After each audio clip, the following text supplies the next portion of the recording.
think we're good.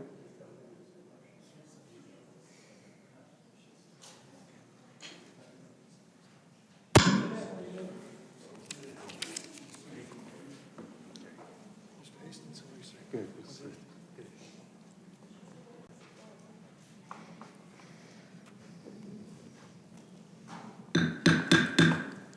This meeting will come to order. The time now is 6:04. If we could please stand for the Pledge of Allegiance. I pledge allegiance to the flag of the United States of America and to the republic for which it stands, one nation, under God, indivisible, with liberty and justice for all.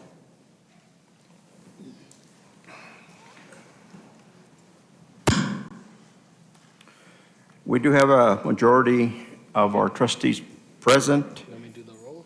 And if you would do roll call, Mr. John Ramon, Secretary, I would appreciate it. From District 1, Mr. Dennis Trujillo. Present. From District 2, Ms. Dolores McCoy. Here. From District 3, Mr. Dennis Gallegos. Here. From District 4, Mr. Lucas Cordova. Here. From District 5, Mr. Stan Crawford. From District 5, Mr. Elias Coriz. From District 5, Mr. Manuel Bustos. Present. From District 6, Ms. Marcy Martinez. Present. From District 6, Mr. Bruce Duran. Trustee at large, Ms. Marissa Maestas Muller. Present. We have a quorum, Mr. Chair. Thank you. With that, before us is a draft agenda of tonight's special meeting. Are there any changes that any trustee wishes to make at this time? Second. There's a motion by Mr. Crawford and a second by Elias Coriz to approve the agenda. All those in favor signify by saying aye. Aye. Those opposed? No opposition. First of all, I want to thank our members for showing up this evening for the special meeting, and I think it's very important for membership to participate and understand what this Board of Trustees has been working on for the last few months, and it's good to see some of our members here present. With that said, I'll go into our agenda here. This special meeting is to look at a partial buyout of Tri-States. And with that, I'm going to introduce you to Mr. Michael Hastings, who is our General Manager, CEO of the Jemez Mountains Electric Co-op, and I will let him introduce his staff that are present tonight. Michael? Okay, thank you, Mr. Trujillo, and good evening, everyone. As far as our crew from the staff, we have Matthew E. And Andrew T., our two IT professionals. In the back there, we have Karen Wisdom, Patricia, Dwight, and Geraldine. And then Tina, our administrative professional, is sitting over on the side. And I think she's going to hopefully be manning the microphone, maybe? Okay. So we really appreciate y'all coming out tonight. I know this is an important matter for our co-op, long term. It strategically is a really big deal for our co-op. Go ahead with the PowerPoint.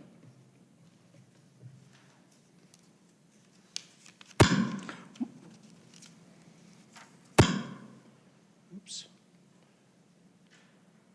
So is our current energy contract situation that the co-op has, and look at why we are looking at a partial buyout right now, what this means to our members, and what's next steps for the co-op.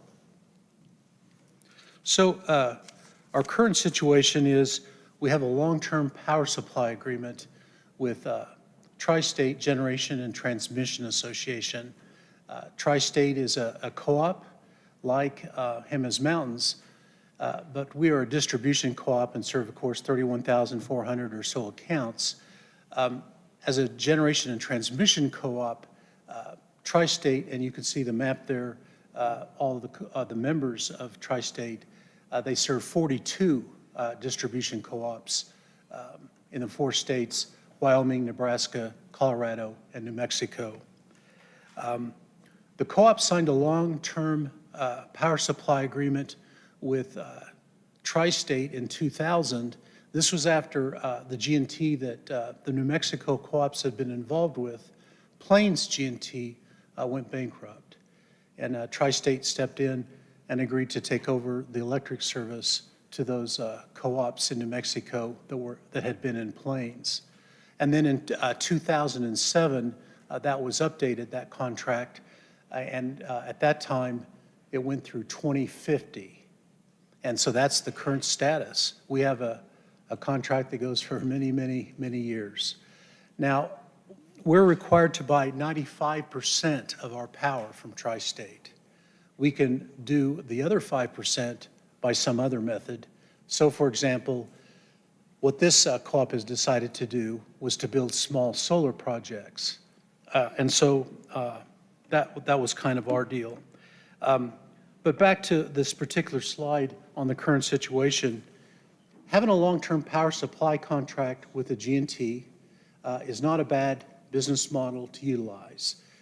It's kind of a known thing. You have a say in the governance of the co-op, and you know, there's just a lot of reasons why it makes sense for members. It also makes sense for Tri-State. In other words, all the generation and transmission co-ops in the United States are kind of in the same position on this. They have to build big projects, big generation projects that have cost $1 to $2 billion to construct. And they've got to have a place to sell that electricity that is produced by those generation facilities. And so having a long-term contract makes it possible for them to go to the rating agencies and say, look, we've got these contracts. They go till 2050, and that way they can get much lower interest rates on the debt needed to build the generation plants. So it helps both ways there. Also, the current situation is different in that the last 5+ years, solar power has really gotten less expensive, as has wind power. Both are renewable, intermittent resources. In other words, you can't count on them 24/7, 365, but it's still a good form of energy. And yes, the price has come down dramatically. Over the last, 6 months or so, the prices have gone up a little bit. But those are based on material costs that all businesses everywhere are seeing, just like us at the distribution co-op level, with the cost of transformers and wire and poles, everything just skyrocketing. But the bottom line is renewables are a pretty good option right now in terms of price and availability. Also, last year, during the legislative session, the New Mexico legislature passed the Community Solar Act, New Mexico's new law. A lot of other states have done this, and New Mexico had been working on it for a few years. It did get passed last year. That created a lot of interest among communities, units of government, indigenous tribes, our pueblos, the Navajo Nation. A lot of people started looking at solar again with more interest. Additionally, starting right after the law passed, the community started getting inundated by solar developers trying to move in and do a deal. The regulations for that Community Solar Act were written over last summer, and they were just finished up very recently at the very end of March. And so, for those purposes, we have a law now and the regulations to go with it. There's also other examples that we can look at in the neighborhood.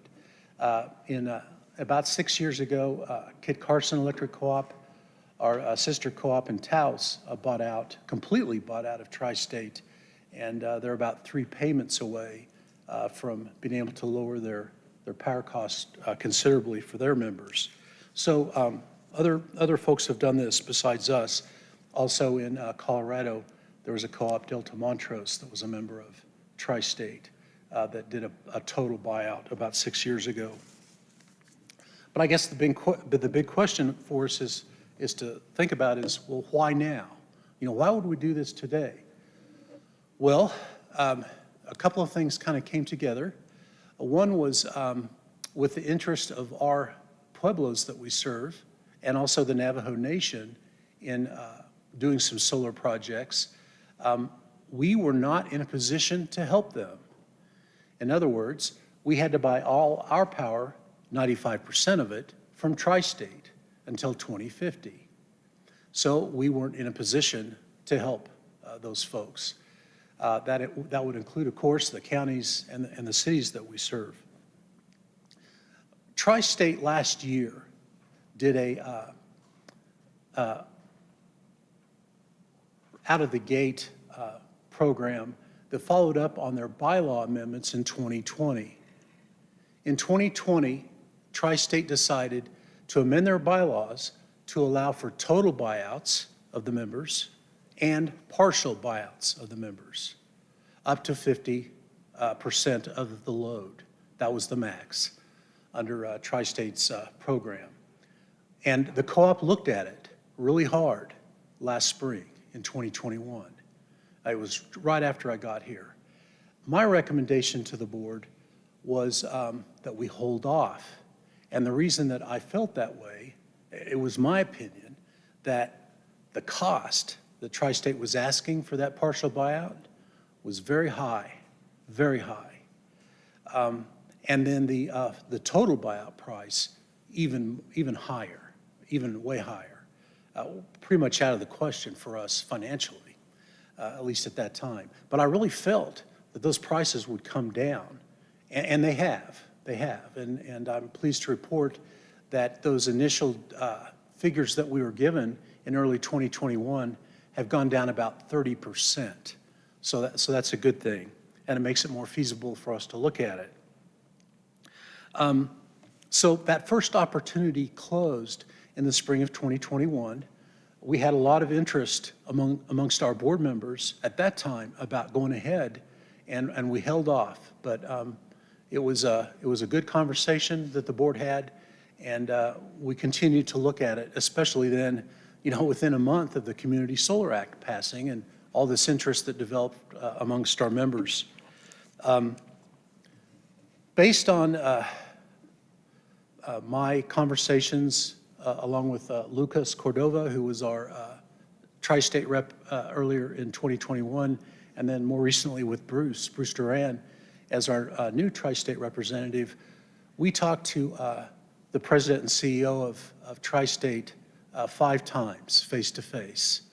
And ultimately, that led to Tri-State agreeing to do an extension of the 2021 open season, they call it, for people to sign up for partial buyouts.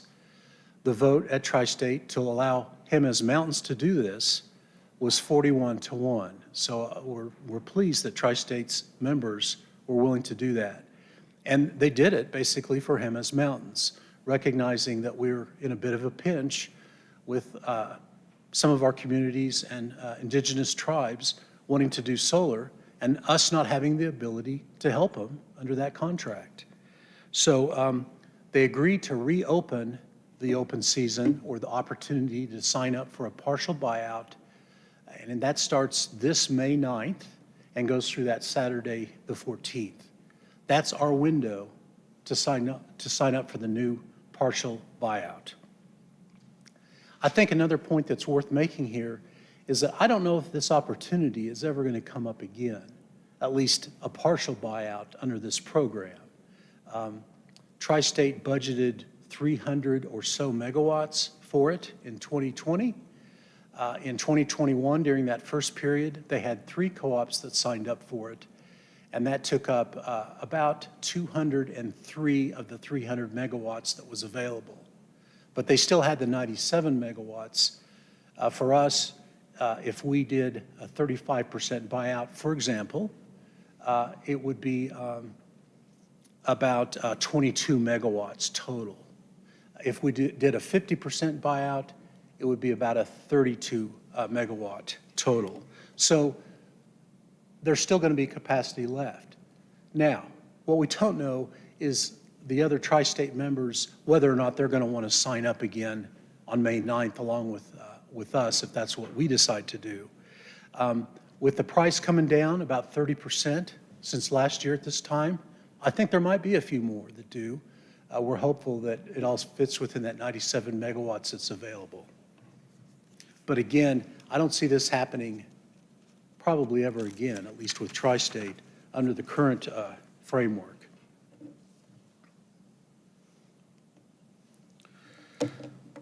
So, like I said, we're limited to 5% of our load under the current contract to buy somewhere else. And the way we've done that, again, is with our own small solar projects. We've got a project just north of here in Alcalde that's 2.4 megawatts total. We've got a solar project right by our Cuba office that's 2.5 megawatts. And then we're working to develop a third and final project under that 5% piece at the Hakona land grant. And that's still under development. But once those three projects are up and going, that's it for the 5%. We're through.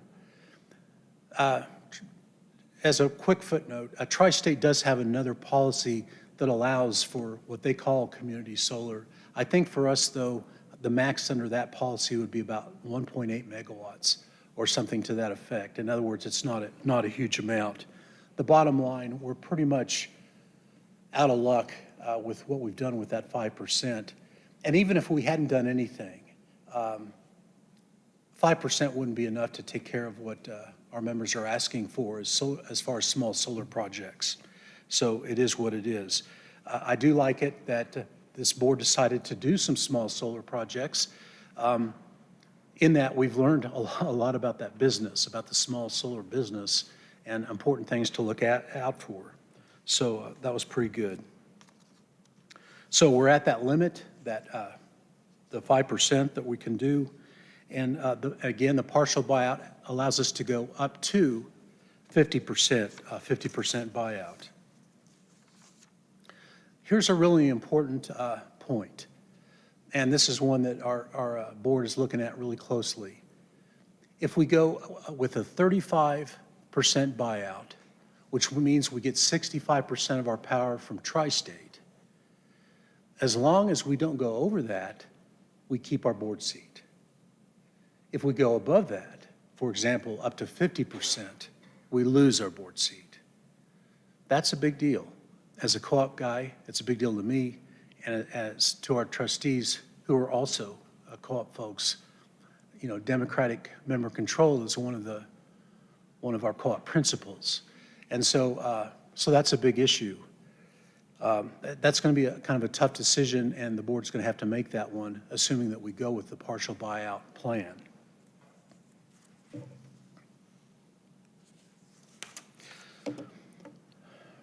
This slide that you see, we've got a little graph there that shows really how the solar price has plummeted within my time in this business. It's really amazing how low it's gotten. We have seen, you know, a lot of price increases early this year and late last year on everything that we do having to do with the electric business. Again, you know, transformers, regulators, capacitors, poles, conductor, all of it. Amazing increases. Having said that, power supply remains our largest expense by far. It's in the 70% or so range depending on the month. So it's a big part of our expenses, and being able to lock in to some lower price solar would allow us to try to stabilize our rates, the electric cost going forward. Also, the prices that are available now, as far as solar and wind as well, they're lower than what we're paying to Tri-State for our power supply. So that's an important point.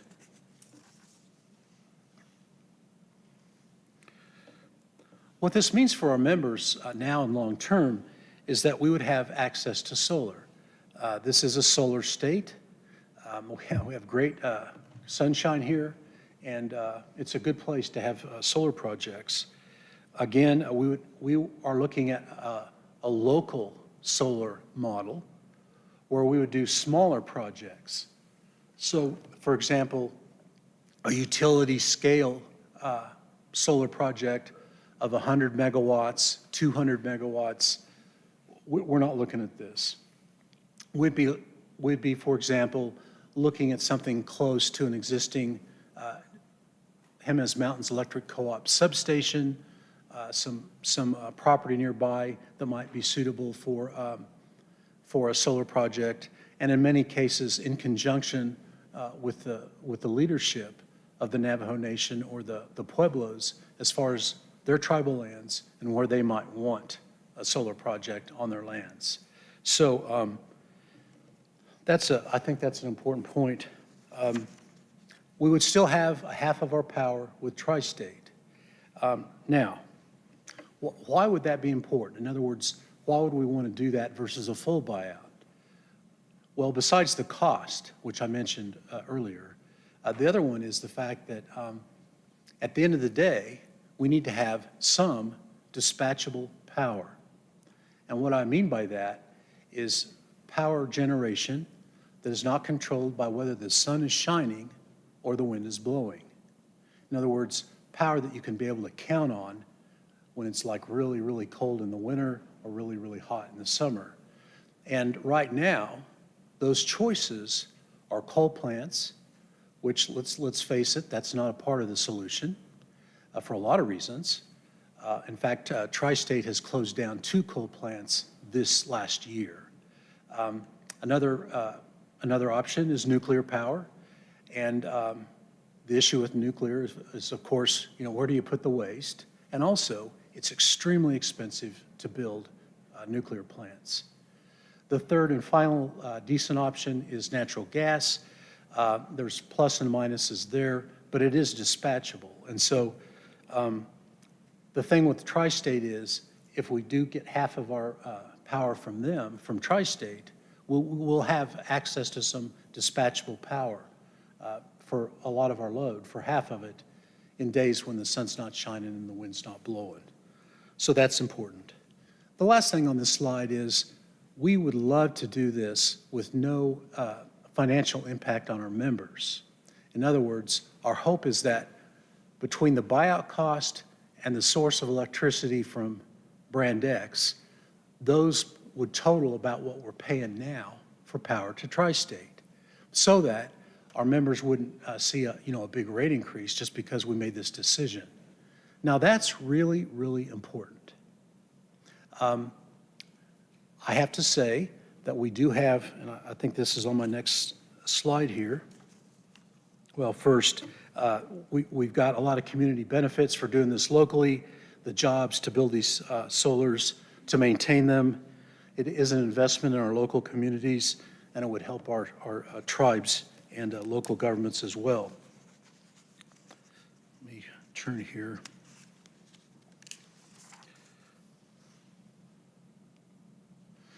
So back to the point of the money and keeping our rates stable. We did recently put out an RFP, a request for proposal, for alternative power supply. And we've been talking to those folks that are planning to bid in our RFP for power supply.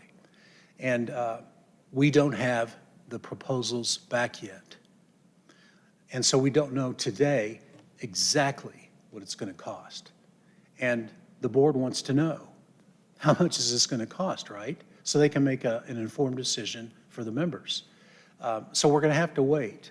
We probably won't have that completely under wraps, if you will, the price piece, until our board meeting on April 29th, Friday, April 29th. And that's when we hope to have some proposals for our trustees to look at, and then we can put it together as far as what the total cost will be. So that's really important. So this middle point here, this decision is not final. it's still up in the air. In other words, we want to wait and see what it's going to cost, whether it makes sense for our members or not. There has to be long-term benefits to all our members for this to be a good decision. And I think that's exactly what the trustees are looking at on this. It has to be a long-term benefit. And it's really important because, I mean, you know, we're talking a long, long time potentially, way past the, you know, the lifespan of a solar project or 2 or 3 or 4. In other words, as long as this co-op is in existence, potentially we would be bifurcating or dividing up our power supply sources. Another benefit of that is, and this has just been my experience in this business for a while, you know, it doesn't hurt to hedge your bets a little bit on power supply. Having a couple of providers in a lot of ways makes sense. And then, in our case, if we can have local solar, small solars where we're generating right where the electricity is being used, there's a lot less pressure on the transmission system, and hopefully over time, the transmission cost will be less. So that's a big deal too. And I'm going to wrap up with this slide as far as the presentation. Our goal, our co-op's goal, is to help our members have more access to local solar. Also, we think it would help stabilize rates so that we would have less rate increases over time associated with power costs. So that's important. It would allow us to continue to invest our money in ways to make the power supply more reliable as far as our distribution system. And then we could add local jobs. So that's all I have in the presentation. I know this is a lot of information all at once. It's a very big decision. And what I'd like to do now is open it up to your questions so we could go through those. I do have a couple of things to say there. This was on the agenda that you picked up when you walked in. Rules to follow. I don't think this is going to be a huge problem because we don't have a large group, but we want to respect the group's time. We hope to keep comments brief and to the point. We're thinking, 2 to 3 minutes per question if possible, and then share time to make sure everybody gets a chance to talk. Please be patient when listening to others, and please don't interrupt. And then respect each other's thinking and value everyone's contributions, because there's more than one way to look at this stuff. And then finally, we'll try to keep a record of all this as far as future things that we need to do. So with that, open it up for questions.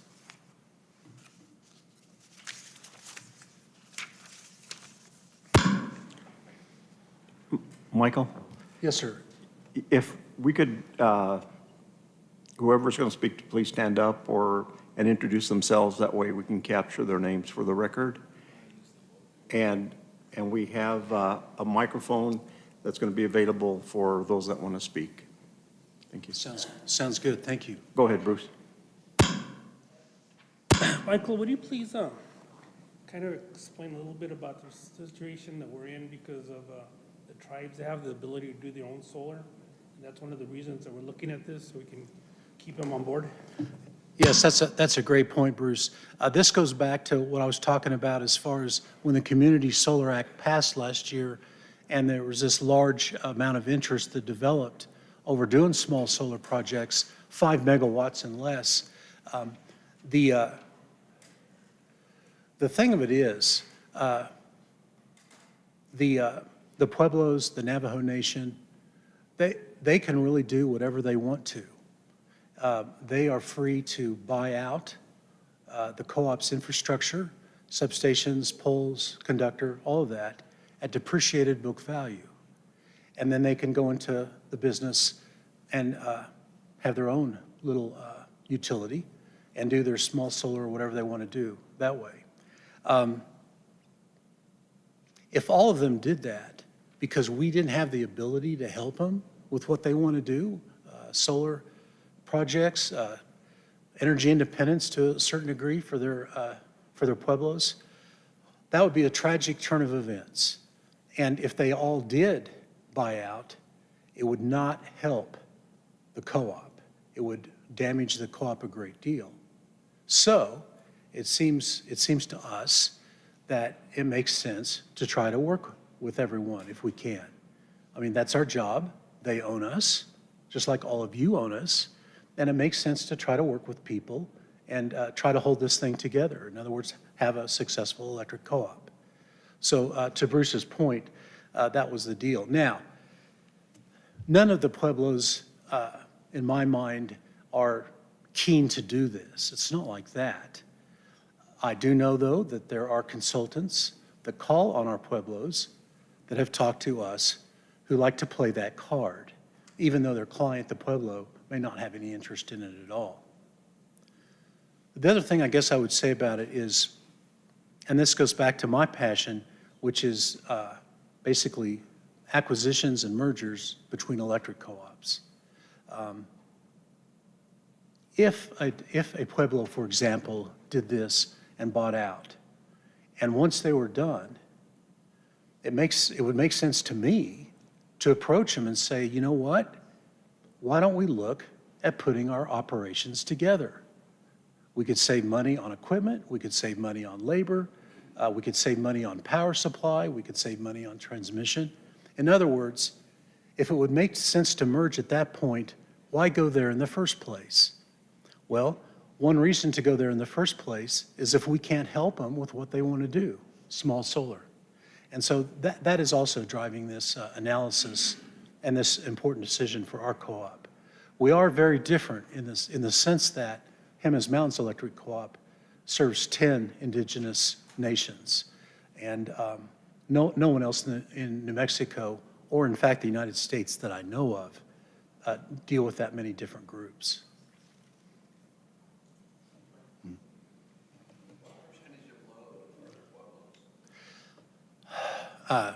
I've been told the answer to that question. Carmen, do you recall? It's not that much. A percentage of our total load is the pueblos. Yeah. I know 11% doesn't seem like a lot. However, in January of 2020, we lost the Kinder Morgan load on our west side. And it was about 7 or 8% of our load. And it hit right as COVID hit, and it about killed us financially. So it's significant. It's significant for our co-op. I have several questions. Sure. Here's a microphone. Here's a microphone for you.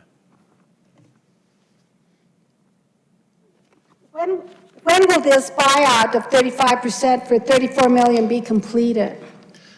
If I get my way, I would hope that by the end of this year we could have that done, but there's no guarantee of that. So for example, the 3 co-ops that did the partial buyout in 2021, 3 Colorado co-ops, they're still negotiating. So are you looking at and 35% for $34 million for the partial buyout? Are those the accurate numbers? No. If I could, the 22 megawatt is for 35%, and then 32 megawatts for the 50%. And that $34 million figure would be at that 50%. Are these tri-state numbers or FERC numbers? No, they're tri-state numbers based on their policies, which basically says, okay, we're going to look at 2020. What was your load in 2020 coincident with our peak? That's what they're looking at. For us, gosh, that was approximately 65, 66 megawatts, something like that. And so that's where those numbers come from. Has Jemez started the process of to do grants with USDA and DOE? So for the transition from fossil fuel dependency to solar? Yes. In other words, what we did early this year, we retained a grant writer, and I think she's pretty good. She used to work for North Central New Mexico, and then she started her own business, but she also does work for Kit Carson and other clients as well. Are they already submitted to USDA and DOE? We are submitting some, I believe, today, several. I think there's also some some money available through the federal government, through Congress, that we've also put in money for. And Do you have to match? it depends on the program, it depends on the grant. Sometimes you do, yes. Most of the grants, the terms are just a little different for each one. At least that's been what I've noticed over the years. But boy, there is a lot of money available right now. So we've spoken to our congressional delegation, and they're very supportive of that. So you have our support, and we've spoken to them. So when you're ready with the grants, they know that they should be coming, and they will push them through. I appreciate that very much. I know that we did ask for all of the partial buyout cost in the form of basically money from the government. For us, it's not exactly about just saving money, or it's not exactly about just having renewables. Both of those are fine ideas, by the way. For us, though, it's more about holding the co-op together to help our members that want, need, and expect our help. Can you give us the FERC equation and how they figure these numbers? FERC? No, I can't. I wish I could. I know that, well, there's two big cases going on at the FERC right now. One is on this partial buyout program that we're talking about tonight, and that's fairly straightforward and very near final settlement.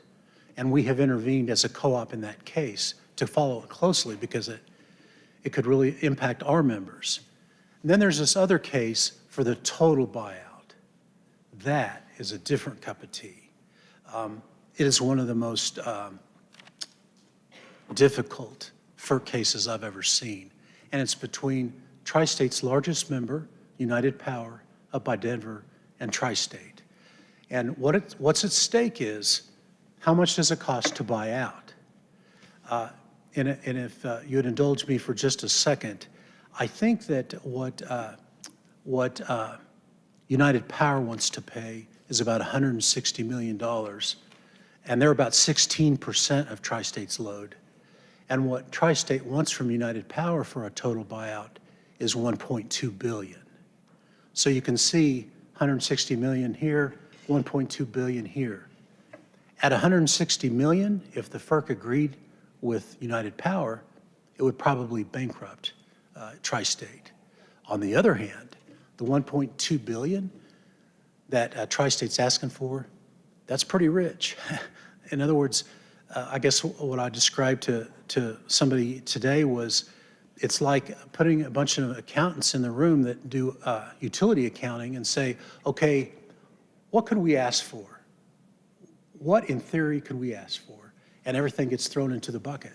And I think that's what Tri-State's done to some degree with theirs.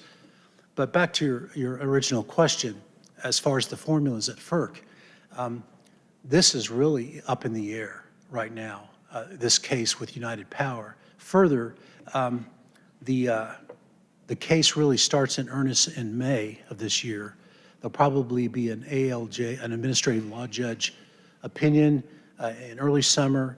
By mid to late summer, the full FERC commissioners will look at it and vote, and then there'll be, potentially appeals and all that kind of stuff too.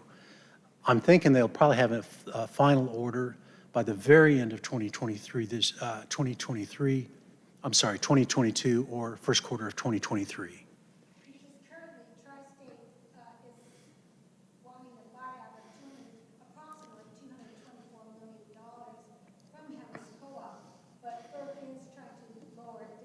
Yes. So even the 30%, I guess you're going after 30% for a partial buyout for $35 million.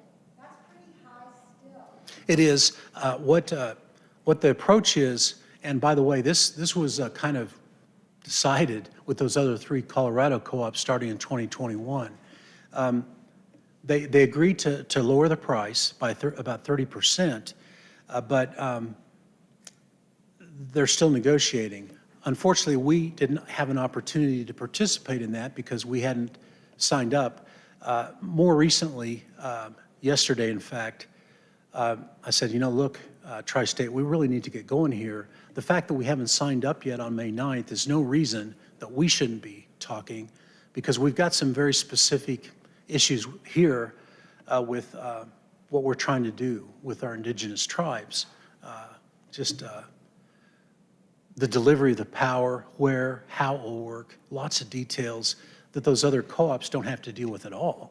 So for that reason, it's important. When Lucas showed me the number, the $220+ million figure that you mentioned for a total buyout, I thought Lucas had the wrong spreadsheet because I couldn't get my head around it. It was so high. And yeah, it's more than the value of our co-op right now. Now, it's a big deal, I realize, but I just don't feel like we can afford that. Well, it's interesting how we had to pay to get in with Tri-State, and now we have to pay to get out, and at that price. But I have a couple of more questions. Sure. Does Jemez have the engineering staff to be able to do all this? Do they understand how renewables can be integrated into the system? And also, do you have a technical feasibility plan to upgrade the grid and the substations? And at the same time, before Jemez does upgrades to the grid and the substations, are you including to incorporate renewables both ways? I'll try to remember all those questions. You may have to repeat one for me. The first one is, do we have the engineering staff? We do have a good engineering staff right now. We were able to bring on Dennis Astley about a year ago, just over a year ago. And then since then, we've hired another local electrical engineer. So we have two. Having said that, there's a lot of work to do here at Jemez other than this. And they're working a lot on those other issues, more what I describe as just the basic knitting of the co-op. But we also have access to consultants, and we have used those. And what's good about that, at least in my mind, is that it doesn't make sense to staff up for like a 1 or 2 year project. It makes more sense to utilize experts in that specific niche field, and then when you're done with the project, you don't have to pay any more money. So that's the first question. And I apologize, could you ask the second question real quick? So my second question, do you have a technical feasibility plan? We are meeting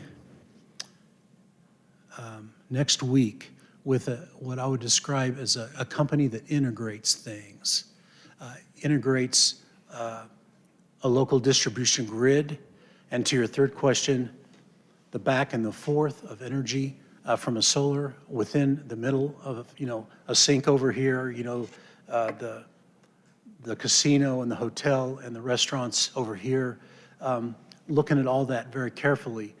Additionally, the company that we're going to talk to, which helps Kit Carson, by the way, that's where I got their name. They also integrate different software programs that we use now, to make them one system instead of, okay, I'm going to go over here and work on this one, then I'm going to go over here and work on this. They'll all be one, combined, and work together. And so yes, we don't have a final technical plan done, but it is on our radar screen, and we're looking to start implementing that very quickly.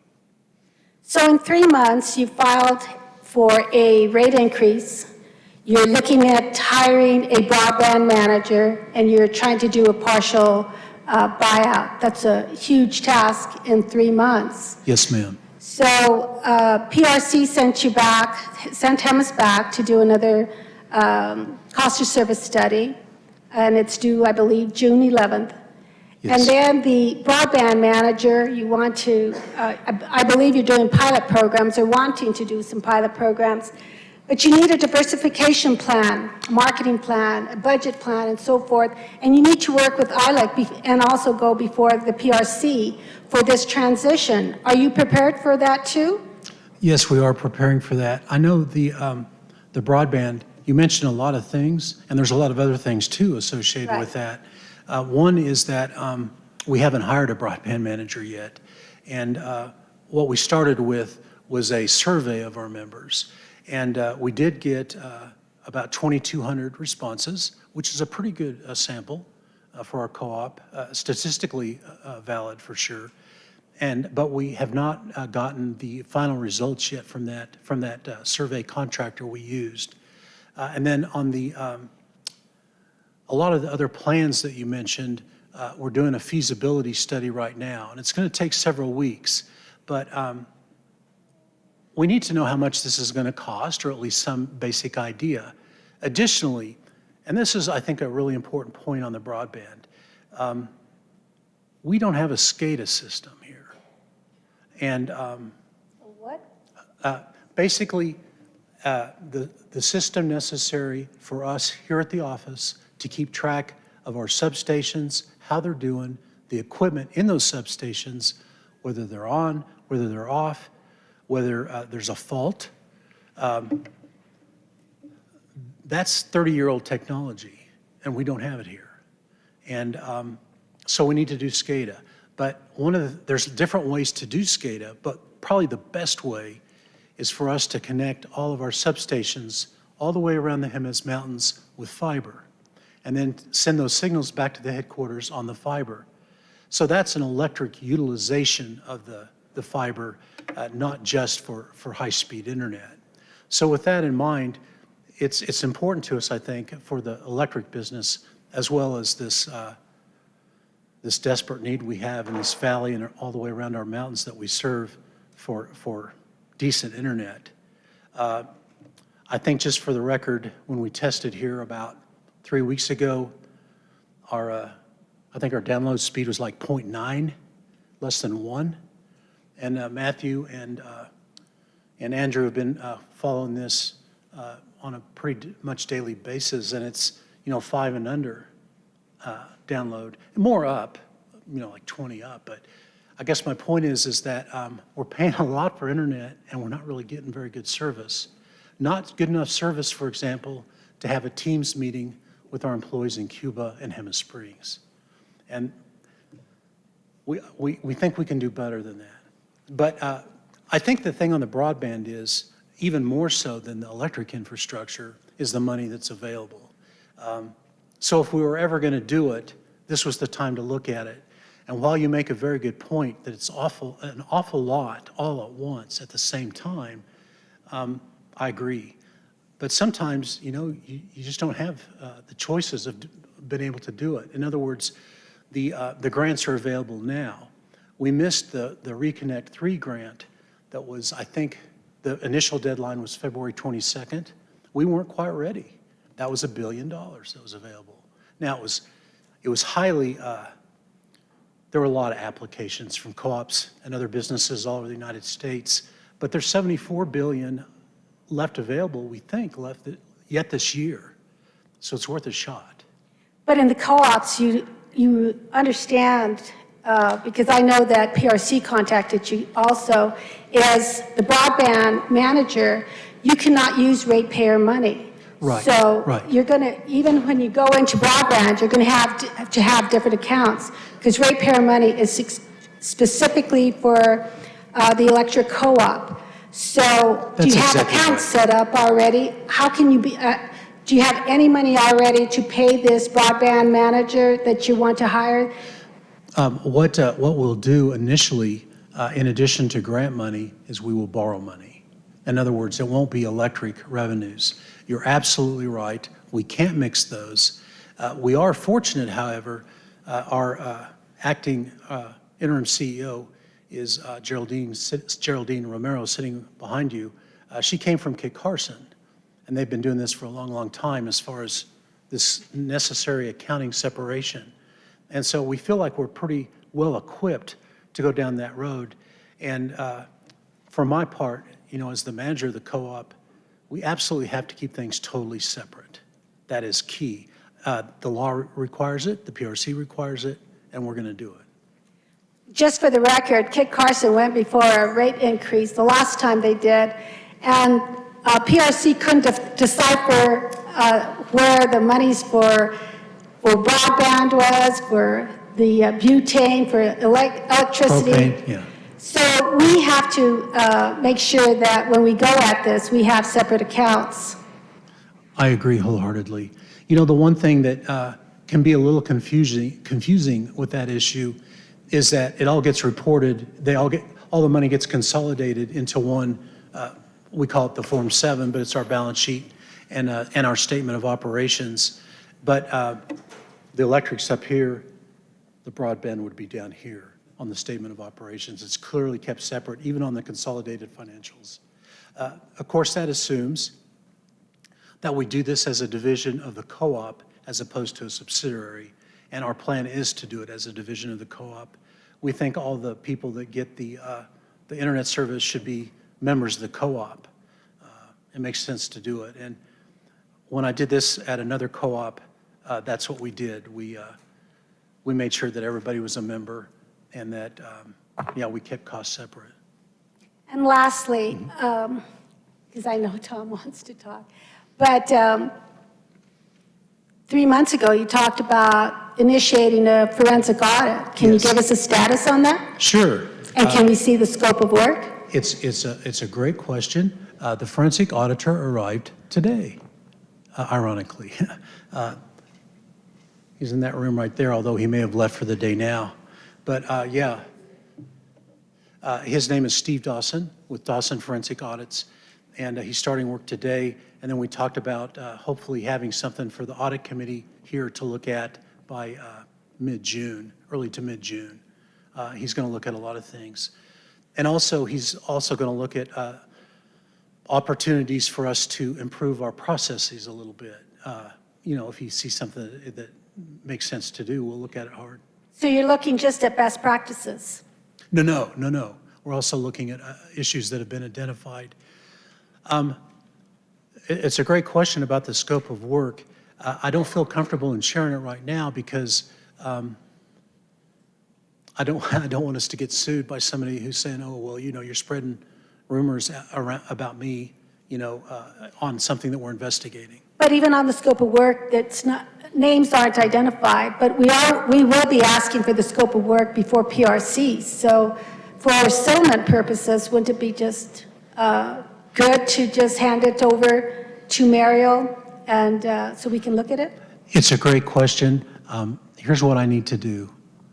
I can't remember exactly what's on the scope of work, and so I don't feel comfortable in doing it. But I will look at it. I'll talk to Mr. Dawson, and if it makes sense, we'll do it.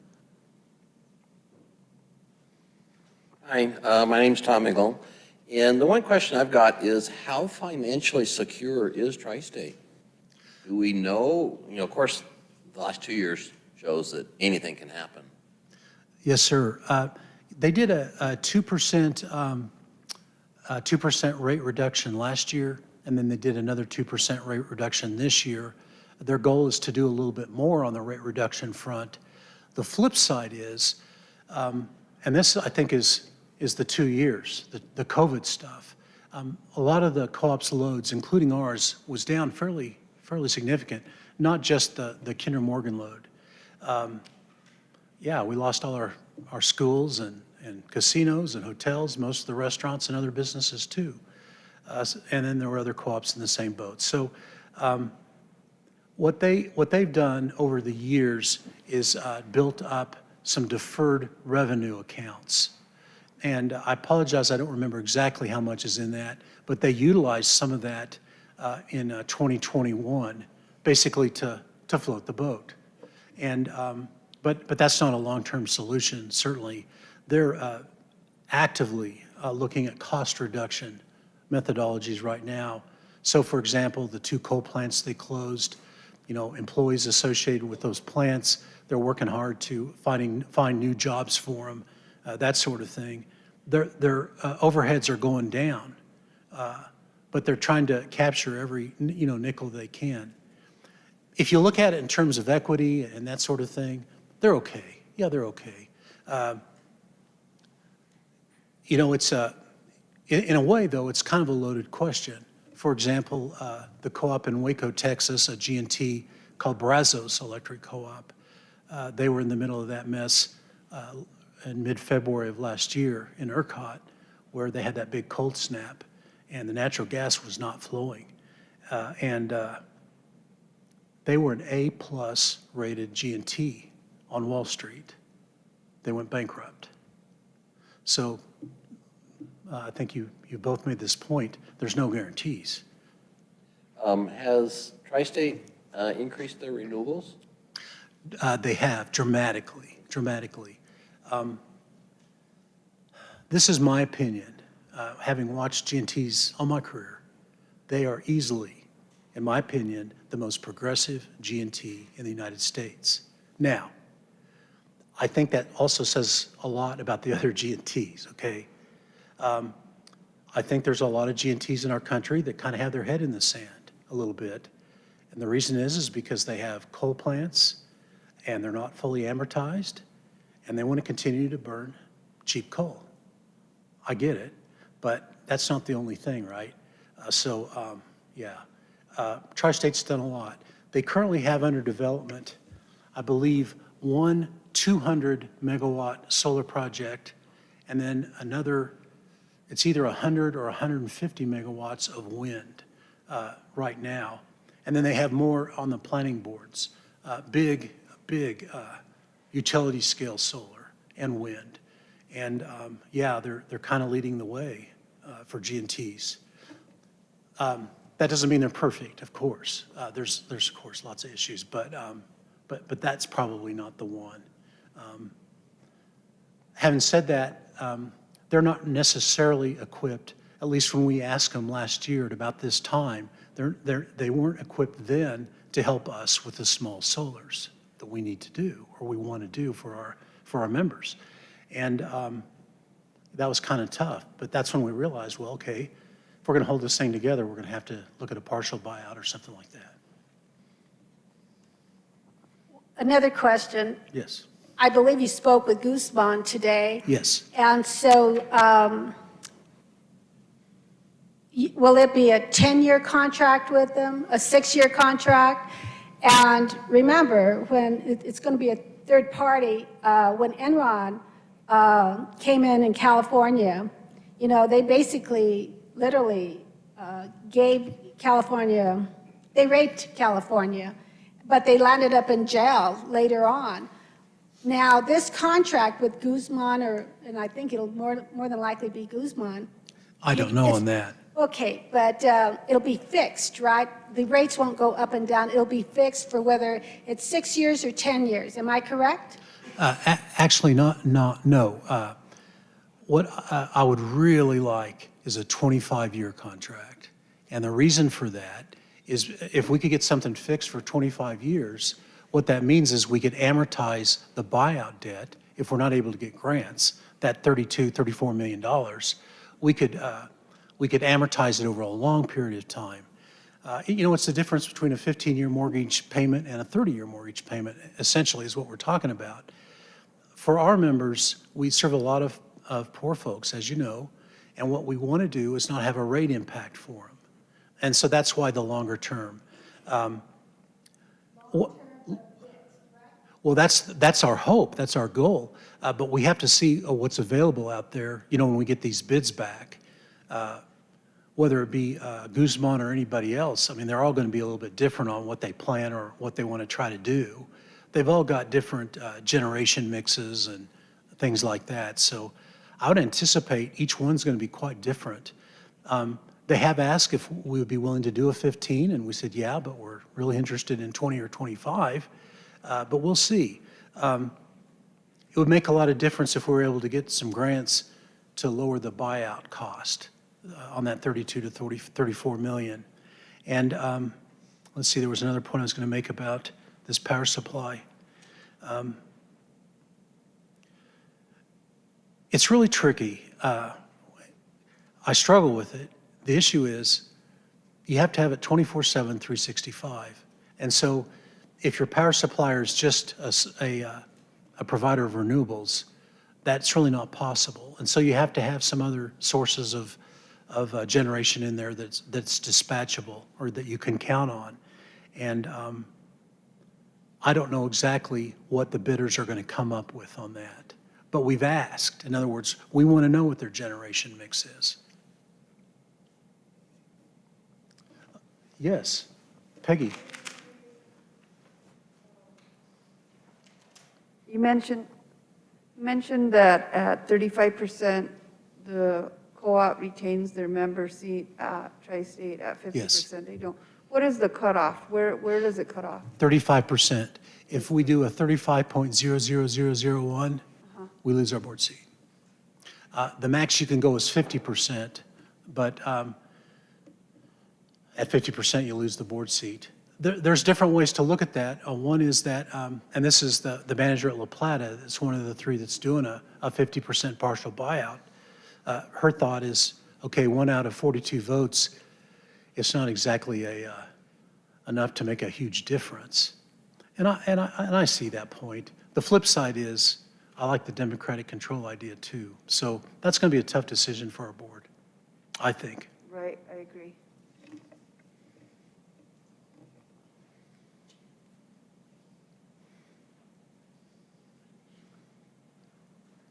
Other questions?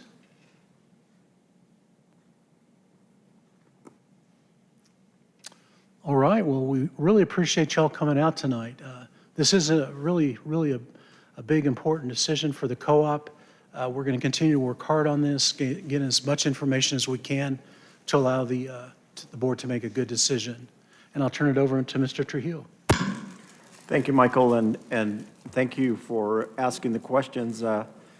You know, this is a huge decision for this cooperative as we move forward, and every trustee here has given it a lot of thought, and we still, like I said, there's still a lot of information that we need in order to move forward with making a final decision on this partial buyout. So again, we wanted to hear from the membership, see what they thought, and again, we're here. You have your district trustees. If you want to also give them some input, definitely you're welcome to do that.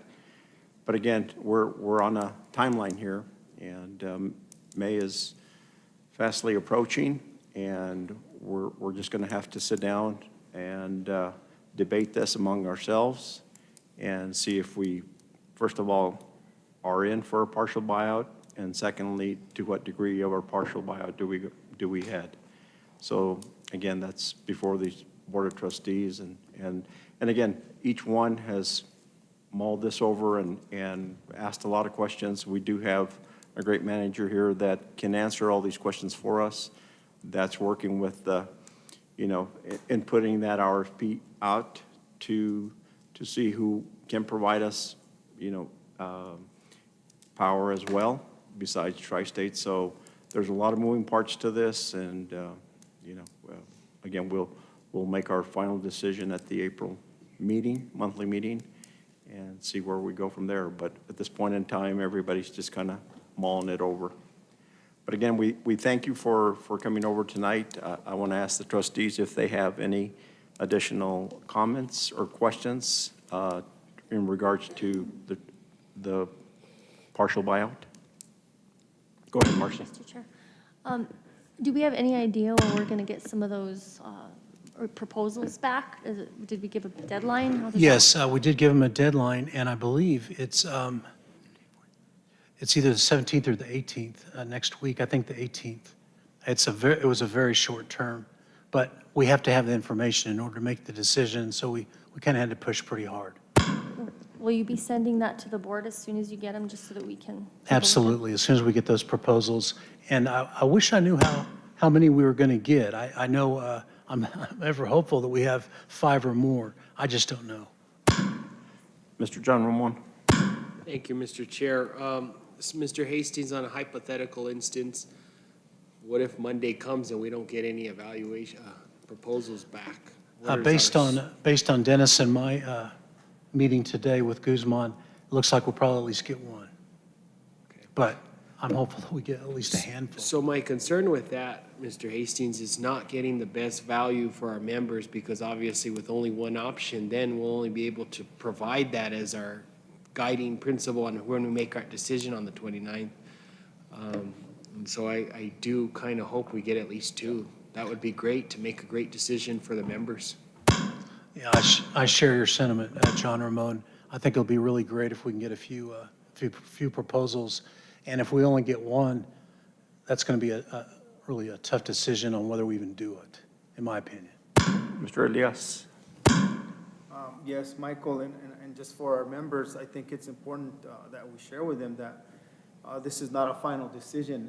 And I brought this up at our first meeting that I felt that in order for the co-op to sustain and make sure that we were brought that financial stability to it was that, and I think the agreement of the board was that we get, those RFPs and hopefully get 4 or 5 of them, a combination of maybe some GNTs in the middle of it, not just power that was sold out there in the market. I think that's what we were going to base our decision on. I know that Tri-State has a longevity and it's been real, I guess, to the extent of Jemez, been there at a solid, foundation.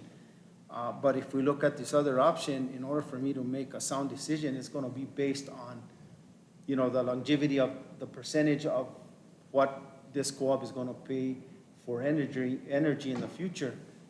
Because I think that's the understanding that we all had in general, that we would make that decision based on the feasibility and the stability of the co-op. So I just hope that we would get more RFP inquiries instead of just one, and then find out exactly where we're at, because that's going to determine how I base my vote. Very good point, Elias. Marcia, go ahead, and then we'll go back to John Ramon. Mr. Hastings, is there any way that we will be able to know the solvency of the companies that are going to be submitting proposals? I know that's sort of difficult in these times, but that's going to be one of the biggest things I'm going to be looking at. Yes, that is some of the information we ask about in our RFP as far as requests for information about their company, its solvency, its balance sheet, those types of things. That's a huge issue. In other words, there needs to be backing, of a company that's in this business, and the more the better. So yes, we're looking at that. Let me hear from Bruce, and then we'll move on, John. Yeah, I just want to let the members know that I've been here 7 years, and this discussion has come up several times. We've talked about, getting away from Tri-State. The fact that we're with them 100% was bothering a lot of our members. And we've been through quite a few staff members, quite a few managers. And I feel at this point that right now, if we're going to do it, we got the right man to do it, Mr. Hastings. He's really knowledgeable. He's got the experience. And I think that this is an opportunity we have to really look into and grab it if it's there and not bicker about the little things. All the other stuff that we're talking about, it's part of the process. We'll vet everybody. We'll make that they're a sound company, that they do both generation and the renewables, and we move forward. But the thing about it is we got to work together and give this man the opportunity to do his job. Thank you. Thank you, Bruce. Go ahead, John Ramon. Mr. Hastings, I know Southwest Power Pool's been moving more westward.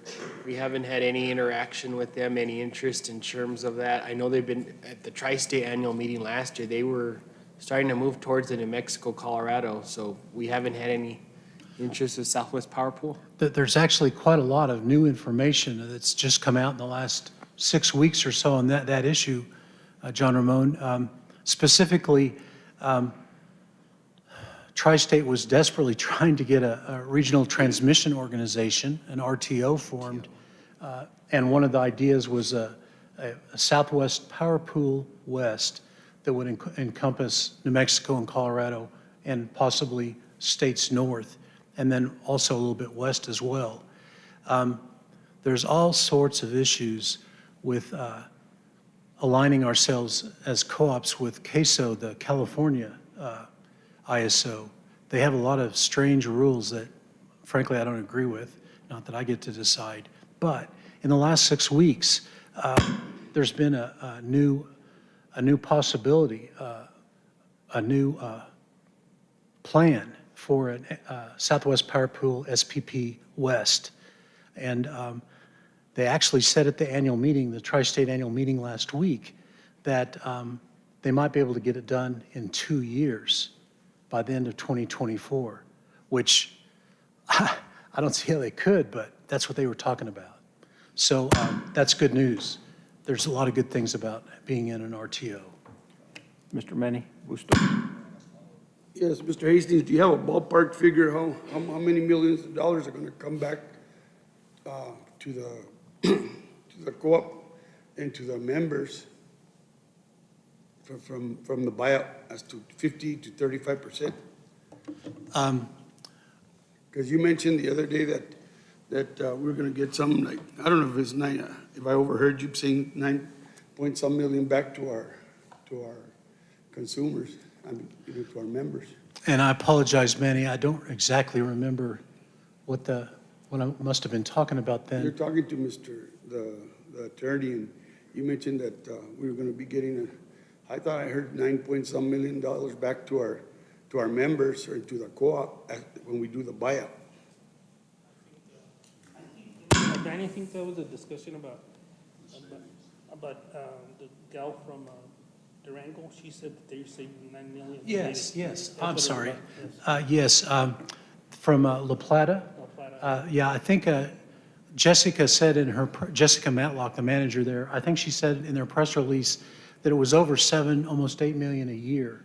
I don't remember the 9.1, but it was dramatic. Now, I don't know exactly, what that entails or what that encompasses. And they did utilize someone besides Guzman that has a very, very good balance sheet. I'm very hopeful that they're a bidder for us as well. They're much more of a renewables approach to things, that other entity. I think it was called Crosswinds Energy Advisors. Crossover, I'm sorry. Crossover, yeah. Any other trustee? I had a question. Yes, sir, since- hold up. Let me go through the trustees first, and then we'll see if they have any more comments. I was gonna just add to what Manuel asked. It's on. And I think, in all fairness, we really can't, at this point, see how much money is coming back to the membership because we don't know at what rate we're gonna be buying power or how much the buyout's gonna be. So we're gonna have to just be patient and wait to see when we get those RFPs back. Yeah, no, I was just asking, as 35% or 50%, there was a big difference when we get back to our members. I think it's kind of premature, I think, at this point, so we'll get there. I have a comment for that. When we went to the annual meeting, region meeting for Region 10 there in Dallas, a lot of the Texas co-ops were going towards Southwest Power Pool, and they were moving out of the G&T, and the rates were coming back a lot more affordable at the time. So, I mean, that's why I was hoping for Southwest Power Pool to get engaged in this so we could possibly get a better range, but I am a little disappointed that so far officially, we've only received 0, but I mean, it sounds like we're gonna get one proposal. Just Ramon John Ramon at the meetings at Tri-State, they're actively looking to that RTOs. They want it. The RTOs are the future, honestly, compared to They're the looking at it GMTs. not only for the price, but also for the stability and power, basically what had happened in Texas. That opened everybody's eyes. So Well, that's why a lot of the co-ops in Texas were moving from ERCOT and they were moving into Southwest Power Pool. Yes. And I think that's what started now this different additional power But pool in that saying Mr. that, Hastings that's the other was thing talking that we have to all agree on is that reliability is gonna be pretty much more important than just saving a lot of money because we need the power, people die when there's not power like it happened in Texas. So reliability is first and foremost, most important. It's a good point, Bruce. Again, I think a lot of the memberships throughout the 4 states that Michael mentioned on their surveys, reliability is number 1, of course, and then followed by the cost of their energy, but reliability is number 1. And we'll go to your questions. Since Kit Carson has been through this process, of course, it was 6 years ago, any idea how many RFPs they got? No, I don't. And we were just there yesterday too, but I didn't ask. I'm not sure how many RFPs they got back in the day. They took a different approach. Back to your comment about, how long a contract period we could be thinking about or looking at. They amortized theirs over just about 6 years. And that caused their rates to go up pretty high. But they were able to pay it off in a hurry, and as a result, in 3 more monthly payments, their price of electricity for their members is going to plummet. That's great for them. I don't really feel like we've got that same situation with Jemez Mountains, and it's basically because we have just so many, people of limited means and folks on fixed incomes. So would the RFP have different time rates from Guzman? Yes, Okay. Yes. Well, I just didn't know if there were different suppliers or if there were lots of companies trying to hopefully submit something. yeah, I know that what I would anticipate at least is they'd give us a 15-year figure, a 20-year figure, and a 25-year figure, and I would imagine they'd all do that. 20 to 25 does line up pretty well with a decent-sized solar project as far as its life. 20 really better than 25, but that's a factor, kind of a benchmark, at least that I think about. Thank you, Michael. I know there was a comment earlier made regarding that there seems a lot of big-ticket items that Jemez Electric Co-op is taking on at this point in time. And as Michael mentioned, unfortunately, it seems like it all hit at the same time. And the other thing is that I'll tell you that I think we have a board that's willing to work together, that is willing to at least request from our general manager, CEO. We initially requested for him to do a state of this cooperative, and we knew that we're way behind in everything that this cooperative was doing. And so we've taken a proactive approach to trying to at least come up to date and plan to the future for this cooperative. So a lot of big ticket items, a lot of big decisions for this board, but I think we have the right people in the right places to hopefully move this co-op forward. With that, I'll leave it up to the other trustees to say any final comments.